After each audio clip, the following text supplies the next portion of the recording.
বুঝেন গায়রত কি জিনিস? গায়রত কাকে বলে? একজন মুশরিক বলেছে যে আল্লাহকে চেনে না, কিন্তু তার গায়রত এতটা যে যে উটের পিছনে আমার স্ত্রী বসেছে বা আমার কোনো মহিলা বসেছে, সেই উট বিক্রি করার পর আমি অন্য ব্যক্তিকে দেখব সে তার উপর সোয়ারি হয়ে যাচ্ছে, এটা আমার সহ্য হবে না। বলছে যে আমি উটই রাখবো না, জবর করে দিয়েছি। এটা হচ্ছে গায়রত।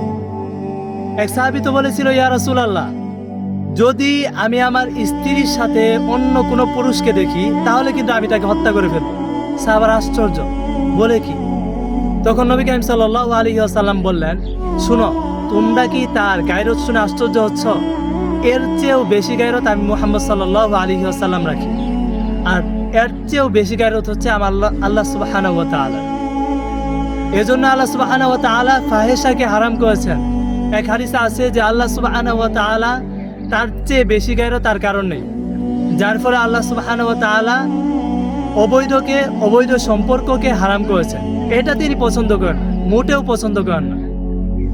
যেটা আল্লাহর কোনো পুরুষ পছন্দ করেন না, সেটা আল্লাহও পছন্দ করেন না। কারণ আল্লাহ সুবহানাহু ওয়া তাআলা পুরুষের মধ্যে বা মানুষের মধ্যে এই ফিতরত দিয়ে দিয়েছেন যে একটা পুরুষ যত খারাপই হোক, সে কি এটা পছন্দ করবে যে তার মেয়ের সাথে বা তার বোনের সাথে অন্য কোনো পুরুষকে দেখুক?